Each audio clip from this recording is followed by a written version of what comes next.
تڑپ اٹھتا ہے دل لفظوں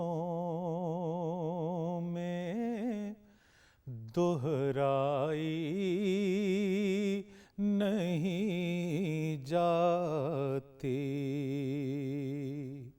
جہاں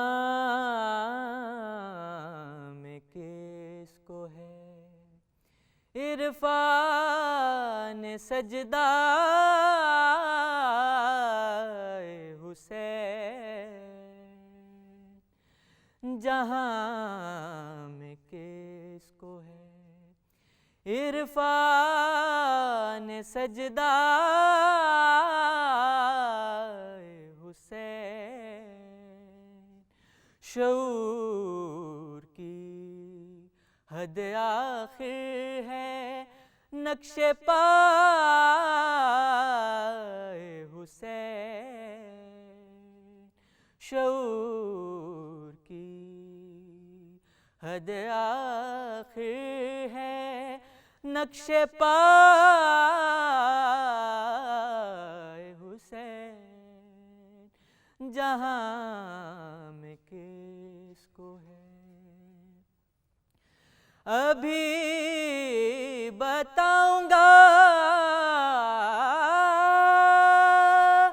سورج کو روشنی کیا ہے، ابھی بتاؤں گا سورج کو روشنی کیا ہے، ذرا جبیں پا اٹھا لوں میں خاک پائے حسین، ذرا جبیں پا اٹھا لوں میں خاک پائے حسین، خدائے پاک کا تحفہ ہے قاسم و اکبر، خدائے پاک کا تحفہ ہے قاسم و اکبر، وہ مرتضیٰ حسن ہے یہ مصطفیٰ حسین، وہ مرتضیٰ حسن ہے یہ مصطفیٰ حسین، اور جب اپنا وقت شہادت قریب تر دیکھا، جب اپنا وقت شہادت قریب تر دیکھا، تبسم علی اصغر سے مسکرائے حسین۔ بسم اللہ الرحمن الرحیم۔ السلام علیکم۔ دل کی زینت درد حسینی، سر کی زینت پائے حسین، آنکھ کی زینت خالص آنسو، لب کی زینت ہائے حسین۔ 10 محرم سن 61 ہجری کو ریگزار کربلا پر ایک واقعہ نمودار ہوا۔ حضرت امام حسین علیہ السلام نواس رسول جگر گوشہ بطول اپنے اعزاء اور اقارب کے ساتھ اور جانثاروں کے ساتھ میدان کربلا میں شہید ہو گئے۔ 4 سے 6 گھنٹے میں بننے والی تہذیب و ثقافت جسے حسینی ثقافت کہتے ہیں، وہ ایک ایسا آفتاب ثابت ہوا جس کی کرنیں قیامت تک ہر ایک گوشے کو منور کر رہی ہیں۔ یہ تہذیب سفر کرتی ہوئی برصغیر پہنچتی ہے اور یہاں حسین کی فرش ازا بچتی اور عزاداری کا آغاز ہوتا ہے۔ جسے تہذیب ازاں کہتے ہیں۔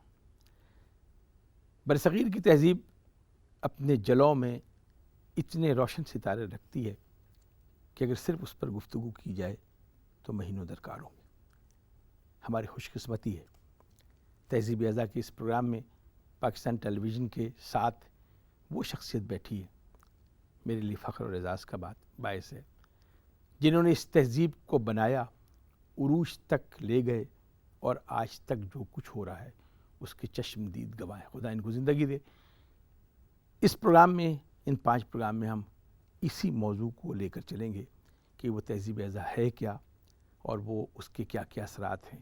جناب افتخار عارف صاحب، میں ان کا کیا تعارف کراؤں گا۔ قبلہ جو میں نے تمہید باندھی ہے وہ اس لیے باندھی کہ میرے سننے والے میرے ساتھ ہو جائیں۔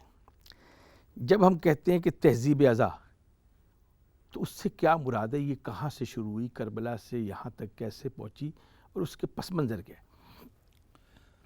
بسم اللہ الرحمن الرحیم۔ واقعہ کربلا جیسا کہ آپ نے فرمایا 61 ہجری میں رونما ہوا تھا۔ ایک تحریک تھی، ایک قیام کی صورت تھی جس میں امام حسین علیہ الصلاۃ والتسلیم نے ایک جابر و ظالم حکومت کے خلاف قیام فرمایا تھا۔ ایک تحریک تھی، ایک تصور تھا، ایک نظریہ حیات تھا، ایک اسلوب زندگی تھا۔ جب امام نے یہ دیکھا کہ جو بنیاد ہے اسلام کی اس پر حرف آ رہا ہے تو وارث رسالت اور اسلام کے صحیح نمائندے کی حیثیت سے ان پر لازم آتا تھا کہ وہ قیام فرمائیں، اور انہوں نے مکہ مکرمہ میں اپنے خطبے میں صاف ظاہر کیا کہ میرا مقصد قیام کیا ہے۔ اب مقصد قیام جو ہے وہ تحریک کی صورت میں تھا، اور مکے سے کربلا کا سفر ہے۔ اس میں آپ لوگوں کو اپنے ساتھ لیتے بھی جاتے ہیں اور ان کو رخصت بھی کرتے جاتے ہیں۔ کربلا پہنچے، جس بھی تاریخ کو پہنچے ہوں، 1 محرم کو، 2 محرم کو، 4 محرم کو، جو بہت سی تاریخیں ہیں، مگر 10ویں محرم کو جو معرکہ ہوا وہ تھوڑی سی دیر کو قیام کی صورت ہوئی، اور پھر وہ شہید اور شہادت اور امام حسین ان کے رفقان خون سے اپنی تحریک کا جو بنیادی مقصد تھا وہ لکھ دیا، اور آج تک وہ باقی ہے۔ جب کوئی تحریک زندگی پر میں داخل ہو جاتی ہے اور وہ نظریہ جب اسلوب حیات کے طور پر ظاہر ہوتا ہے تو وہ ایک گویا تہذیب کی شکل اختیار کر جاتا ہے۔ جب ہماری زندگیوں میں راسخ ہو جاتی ہے اور ایک تصور زندگی کی بنیاد بن جاتا ہے، ایک نظریہ زندگی کی بنیاد بن جاتا ہے، اور ہمارے نشست و برخاست میں، ہمارے ادب آداب میں، ہمارے مراسم میں، ہمارے روزمرہ کی اسلوب حیات میں داخل ہو جاتا ہے تو وہ تہذیب کا رخ اختیار کرتا جاتا ہے۔ چنانچہ کربلا کی تہذیب حجاز مقدس سے ہوتی ہوئی عراق میں اور شام میں اور ایران میں اور پھر بر صغیر میں، یہ اس کے مختلف مقامات تھے جہاں ظہور کرتی رہی۔ ان راستوں سے ہوتی بھی بر صغیر پہنچی۔ جی ہاں۔ اب جو بر صغیر کی صورتحال ہے اس میں اس کا ظہور واضح طور پر جو ہوتا ہے وہ دکن جو ہے بر صغیر کا علاقہ، جس کو قطب شاہی حکومت اور عادل شاہی حکومت جو ادھر کی حکومتیں تھیں، دکن کی مسلمان حکومتیں، وہ زیادہ تر اہل تشیع سے کی گویا قیام کی صورتیں تھیں، اور اس میں قطب شاہی اور عادل شاہی جو لوگ یہاں تھے۔ ایک چیز کی تھوڑی سی وضاحت چاہوں گا، ہمارے بہت سے سننے والے تاریخ سے واقف نہیں ہیں۔ یہ جو بر صغیر تک پہنچنے کا سفر ہے عراق سے، کربلا سے، وہ اس میں کتنا فاصلہ ہے؟ یعنی 61 ہجری میں اگر واقعہ ہوا ہے تو بر صغیر کب تک پہنچا ہے؟ میں سمجھتا ہوں کہ جو 200-300 سال تو ضروری لگے، اور جو پہلا اس کا واضح جو اس کے اثرات نظر آتے ہیں، چھوٹی چھوٹی صورتیں تو اظہار کی، مثلاً تعزیے کی صورت، مثلاً روضہ خوانی کی صورت، مثلاً یہ جو سلطنت پیریڈ جس کو کہتے ہیں اس میں بھی ادھر ادھر نظر آتی ہیں، مگر جس کو آپ کہیے کہ تہذیب کی صورت میں اور ایک باقاعدہ طرز حیات کی صورت میں داخل ہوتی ہیں، وہ جو دکن کا زمانہ ہے اس میں داخل ہوتی ہیں. جیسے کہ میں کہتا رہتا ہوں یہ کہ اردو اور قیام حسین اور اس کا ذکر یہ ساتھ ساتھ ہے. اور جب آپ دیکھیں گے کہ قطب شاہیوں کے ہاں خود محمد قطب علی شاہ جو ہیں، اس میں ہی پہلی ہی کتاب میں، جو اردو کی پہلی کتاب ہے، اس میں ہی ہم بھی ہے، نعت بھی ہے، اور مرثیہ سلام کی صورت، رسا کی بھی صورت نظر آتی ہے. اب جو وہاں جو ہمارے زمانے کی جو آپ مجالس ہیں، تو ان میں آپ اسی گویا اگر آپ ایڈیم میں بات کریں اور انہیں اس لغت میں بات کریں، تو آپ دیکھیں گے کہ وہاں مرثیے جو کہے جاتے تھے اس میں کوئی قید نہیں تھی. یعنی وہ مسدس بھی ہو سکتی تھی، وہ گویا بیت سلام کی صورت بھی ہو سکتی تھی، جو راج الوقت، جی ہاں، غزل کی صورت جسے کہیے، وہ سلام بھی اس میں ہوتے تھے، اور مخمس اور یہ سب ہوتے تھے. ایران سے آئے تھے تو جو مقاتل کی صورت اور جو سمجھیے روزے کی، مقاتل سے مراد وہ کتب جس میں واقع کربلا درج ہے. جی ہاں. سرکار ایک چیز کی اور وضاحت کر دیجیے گا، کیا کربلا اپنی تہذیب ساتھ لے کر آئی تھی یا یہاں کی تہذیب میں آ کر کربلا سمائی ہے؟ دیکھیے، ایران سے روضۃ الشہداء جو خواجہ کمال الدین حسین علی ان کا نام ہے، جن سے وہ کتاب منسوب ہے، اس میں جو واقعات تھے کربلا کے، گویا وہ سب بیان کیے گئے تھے. چنانچہ ایران میں وہ مجلس کی شکل میں بیان کیے جاتے تھے، رسا کی صورت میں بیان کیے جاتے تھے، روضہ خوانی کی صورت، روضہ خوانی اسی کی نسبت سے، روضۃ الشہداء کی نسبت سے اس کو روضہ خوانی، روضہ خوانی مجلس کی ابتدائی صورت، بالکل بالکل مجلس کی شکل تھی. اور جو روضہ خوان تھا وہ اس کو پڑھتا تھا، یعنی فرش اعضاء پر بیٹھ کر بھی پڑھتا تھا. جو زیادہ تر جو بیان میں نے پڑھا ہے، ممکن ہے مجھ سے سہو ہوا ہو، لیکن جو میرے علم میں ہے وہ یہ ہے کہ وہ فرش پر بیٹھ کر بھی پڑھتے تھے اور ممبر کی شکل میں بھی پڑھتے تھے. تو روضہ خوان جو تھے وہ پہلے پڑھتے تھے. ایران میں بہت دنوں تک جو روضہ خوانی کی شکلیں تھیں یا مجالس پڑھنے کی شکلیں تھیں، اس میں روضہ خوان زیادہ نمایاں ہوتے تھے. علماء جو تھے وہ ایسے سامنے نہیں آئے تھے. چنانچہ روضہ خوان بہت دیر تک، جی ہاں، وہ یہ سمجھتے تھے شاید، یعنی میں احتیاط سے لفظ استعمال کر رہا ہوں، کہ وہ روضہ خوان جو تھے وہ عام لوگ ہوتے تھے، جو یعنی وہ علماء نہیں ہوتے تھے. چنانچہ وہ ان کے ہاں بیان میں وہ احتیاطیں نہیں ہوتی تھی کہ جو علماء کے ہاں ہوتی ہیں. چنانچہ بہت دیر تک روضہ خوان الگ ہوتے تھے اور علماء جو تھے وہ الگ ہوتے تھے. مگر پھر رفتہ رفتہ ذاکرین اور علماء نے حصہ لینا شروع کیا. ہمارے ہاں جب یہ قصہ ہوا تو آتے یعنی وہ حکومتیں ختم ہو گئی، یعنی دکن میں جو صورتیں تھیں اسلوب کی وہ ختم ہوئی. اس زمانے میں ہمارے ہاں اردو میں مرثیہ شروع ہو چکا تھا، اور اردو میں جو مرثیے کی شکلیں ہیں اگر آپ دیکھیں گے شروع سے ہی، یعنی اگر آپ سودا کے ہاں، سوز کے ہاں، لیکن ایران میں مرثیہ نہیں ہے. ایک چیز کی اور وضاحت چاہوں گا، میں برے صغیر میں آنا چاہتا ہوں، میں یہیں پر ایک گزارش کر دوں، بہت ہی ایک میں گزارش کرنا چاہتا ہوں کہ واقع کربلا کے بعد جو کربلا ہم تک پہنچی وہ اہل بیت کے جو خانوادے ائمہ کا دور ہے، انہوں نے فرش اعضاء کا اہتمام کیا. انہوں نے ممبر پہ شاعروں کو بٹھایا، ادیبوں کو بٹھایا، مقامی لوگوں کو بٹھایا. کوئی بڑا نام 10-12 نام ہے، جس میں ایک بڑا نام دیبل خزائی ہے، کوبیت اسدی ہے، ہارون مکفوف ہے. تو ان کا کوئی پس منظر نہیں ہے، صرف یہ روضہ خوان ہے جنہیں امام نے بٹھا دیا. تو کیا تہذیب اعضاء میں ممبر پر بیٹھنے والا کوئی بڑا فقیہ نہیں ہے، کوئی عالم نہیں ہے؟ تو کیا یہی تہذیب یہیں تک منتقل ہوئی؟ دیکھیے، پہلی تو یہ بات ہے کہ جو ممبر وغیرہ کا لفظ استعمال ہوتا ہے، اس کی یہ بھی قابل توجہ ہے. اچھا.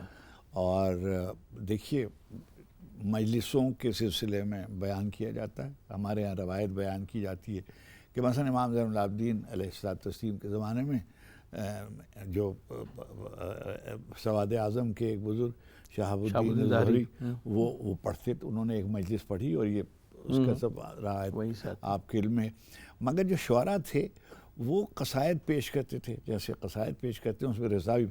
ابھی دیکھیے جو پہلا آدمی جو بڑا شاعر جو ہے، یعنی عربی میں بہت سے شاعر ہیں جو ابن یزید جعفی جو ہیں وہ پہلے شاعر کہے جاتے ہیں جنہوں نے گویا امام حسین علیہ السلام کے ساتھ قیام کرنے میں گریز کیا اور راستے سے پلٹ گئے، جیسے فرزدق پلٹ گیا.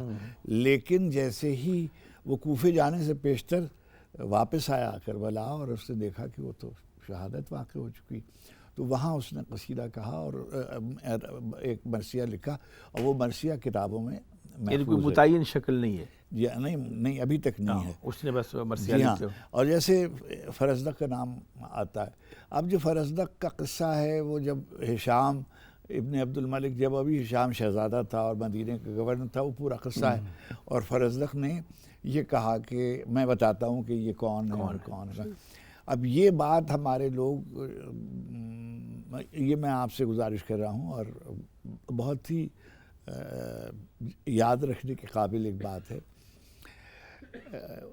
فرزدق کے قصیدے کا کا آغاز میں ہی اس نے جو لفظ استعمال کیے ہیں، جو باتیں استعمال کی ہیں، وہ سب وہ ہیں جو امام زین العابدین علیہ السلام نے دربار میں کہی تھی کہ میں اس کا بیٹا ہوں اور میں اس کا بیٹا ہوں اور میں اس کا بیٹا ہوں. اب فرزدق سے نے جب یہ سنا کہ یہ انکار کر رہا ہے پہچاننے سے، تو انہوں نے وہی تعارف کرایا جو امام پہلے کرا چکے تھے. یہ بات کہی نہیں جاتی، یعنی میں نے ایسے دیکھا کہ کہیں کہ یہ بات کہیں لکھی ہوئی ہے. تو اچھا اب کیا ہوا کہ فرزدق کو پہلے تو قید کیا گیا، مگر امام نے اس کو نوازا اور وغیرہ وغیرہ. اچھا اس کے بعد سعید حمیری نے اور کمیت اسدی، یہ وہ لوگ ہیں کہ جو جنہوں نے تکلیفیں اٹھائیں، مگر امام کے سامنے بھی اشعار پڑھے. کچھ لوگوں نے امام جعفر صادق کے سامنے اشعار پڑھے اور گویا ان سے داد پائی. اور پھر کچھ جس کا ابھی آپ نے دیوبند کا نام لیا، اب دیوبند جو ہیں وہ گویا خراسان کے رہنے والے اور اس طرف بہت زیادہ رہے، بھاگتے پھرتے تھے، چھپتے پھرتے تھے، اس لیے کہ انہوں نے کسی بادشاہ کا قصیدہ وغیرہ اس طرح سے نہیں لکھا. اور امام علی رضا علیہ السلام نے اشعار پڑھے. اور جب میں ایران میں تھا تو میں نے کوشش کی کہ میں پتہ کروں کہ وہ کہاں آرام فرما ہے. تو قبر کا نشان نہیں. جی ہاں. اب کیا ہے کہ دیوبند نے بہت سے مرثیے لکھی، اس سے کہا ہے، مگر دیوبند کو امام علی رضا نے بہت نوازا. تو یہ جو ابو نواس اور عربی میں یہ سب شاعر موجود ہیں. ادھر سے یہ ایران آئے اور ایران میں آپ کو حیرت ہوگی کہ یہ صرف مرثیہ امام سے منسوب یا کربلا سے منسوب صرف نہیں قائم ہو سکی عربی میں، نہ عراق میں، نہ ایران میں، نہ ادھر ایران میں. ایران میں دیکھیے صفوی زمانے میں تھے. اب ملا محتشم کاشی یا ملا محسن، وہ بھی کاشانی ہیں، کاشی ہیں، اور مقبل، یہ سب ہیں. لیکن جیسے کہیے کہ صرف کے طور پر جیسے اردو میں قائم ہوئی، ایسے نہیں قائم ہو سکی. اور اردو میں یعنی قائم بھی ہوئی. اور اب یہ میں آپ کی خدمت میں عرض کرتا ہوں کہ جو شروع میں جو جیسے روضہ خوانی ہوتی تھی، اب وہ ذکر میں تبدیل ہوئی اور دو اور اصناف سامنے آئیں. ایک تو نوحہ خوانی سامنے آئی اور ایک سوز خوانی سامنے آئی.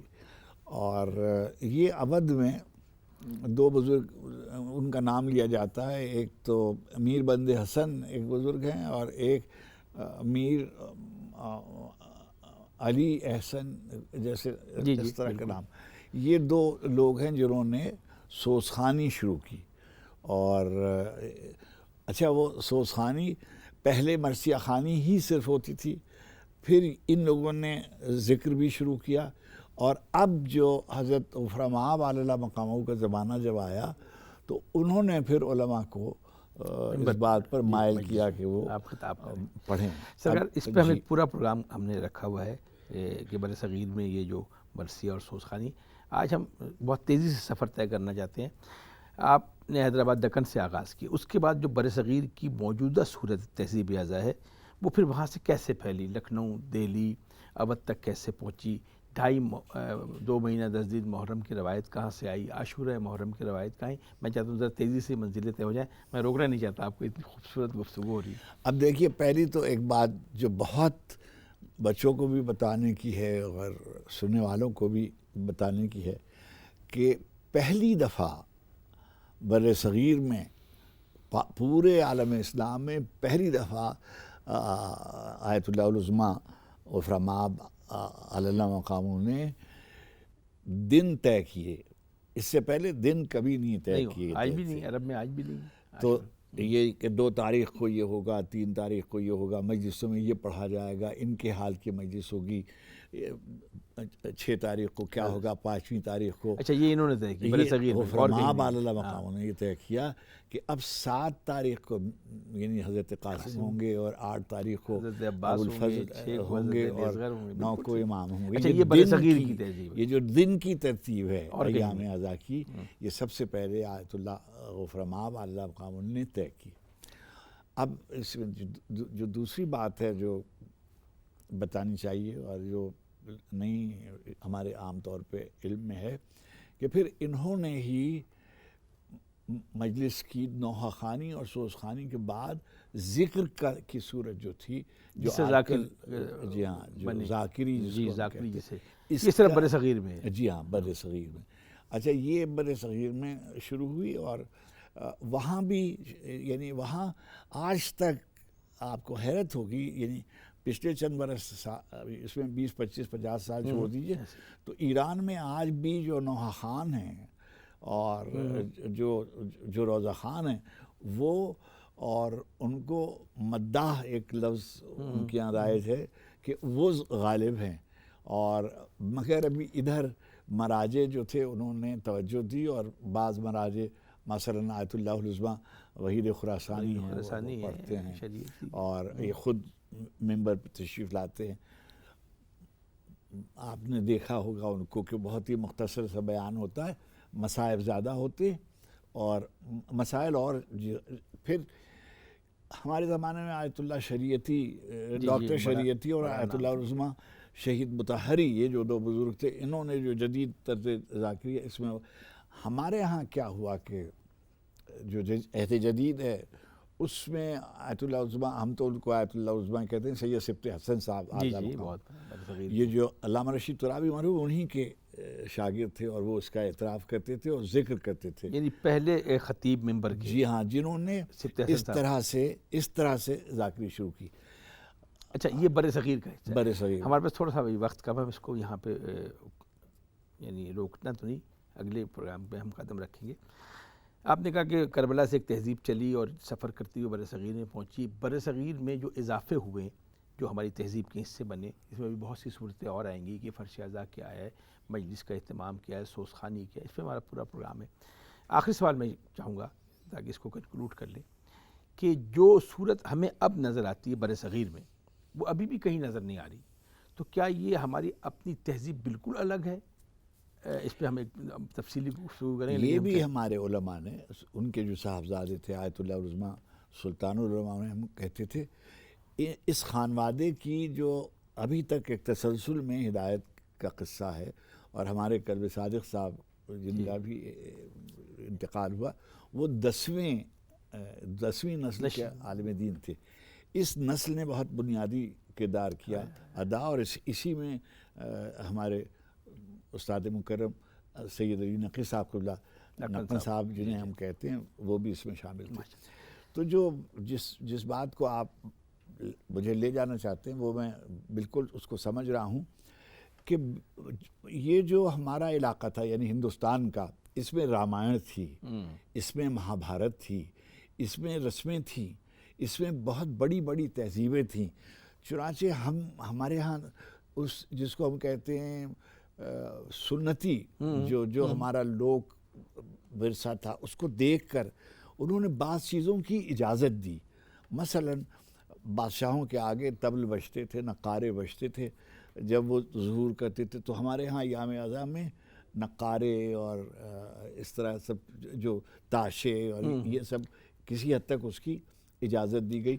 اب دیکھیے محدود حد تک، اور ابھی تک ہے. اب دیکھیے ہمارے ہاں فرش اعضا بچتی ہے، ایک ممبر رکھا جاتا ہے، علم ہوتا ہے، زلجنا. اب بتائیے زلجنا کی تو کوئی روایت کسی بھی ہمارے ہاں نہیں ہے، یعنی عراق میں یا شام میں یا حجاز میں کہیں نہیں، ہمارے یہاں ہے. بالکل اسی طرح جو مثلا علم اس طریقے سے نکلنا، جلوس اس طریقے سے نکلنا، ہمارے چھوٹے چھوٹے شہروں میں اتنی کربلائیں ہیں. ہے نہیں افتخار صاحب، اس پہ ہم اگلی پروگرام میں، ہمارے یہی موضوعات ہیں. چونکہ وقت ایک پروگرام کا محدود ہے، میں آپ کا بہت بہت شکریہ ادا کرتا ہوں. اپنے سننے والوں کو، میں خود اس شہر میں گھوموں تو میں آپ کو کیا کہوں، اللہ ان کو زندگی دے. افتخار صاحب، یہ ان کے آنکھوں دیکھا حال آپ ان سے سن رہے ہیں، یہ آپ استفادہ کیجیے گا. آج کے پروگرام میں ہم یہاں تک پہنچے ہیں کہ کربلا کی کے واقعات تہذیبی صورت اختیار کر کے برصغیر میں کیسے پہنچا، اور برصغیر میں یہ تہذیب کیسے بنی. ہمارے آئندہ جو پروگرام ہیں سارے، وہ اسی تسلسل میں ہم اس سے گفتگو کریں گے. کربلا میں عصر کے سورج کے ساتھ ساتھ تاج یزید ڈوب رہا تھا فرات میں. شکیل اختر کو اجازت دیجیے، اللہ نگہبان. بدن سے نوک نیزہ تک میرا سر آ گیا، تیرا اصغر بھی اکبر کے برابر آ گیا. بدن سے نوک نیزہ تک میرا سر آ گیا. بتائیں آپ نے یہ راکھ جو پلو میں باندھی ہے، بتائیں آپ نے یہ راکھ جو پلو میں باندھی ہے. میرا جھولا بھی کیا شعلوں کی زد پر آ گیا. بدن سے نوک نیزہ تک میرا سر آ گیا. گلے پر تیر کھائے چین سے سویا ہوا تھا میں، گلے پر تیر کھائے چین سے سویا ہوا تھا میں. اچانک قبر میں نیزہ اتر کر آ گیا.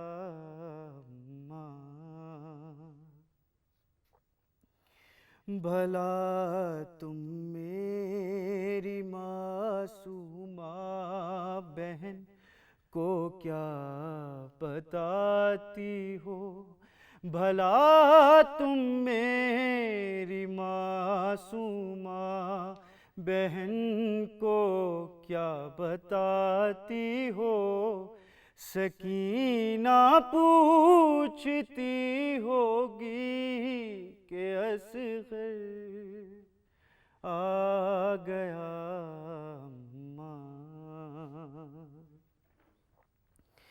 میرا خون میں بھرا کرتا لیے یثرب چلی جانا، میرا خون میں بھرا کرتا لیے یثرب چلی جانا.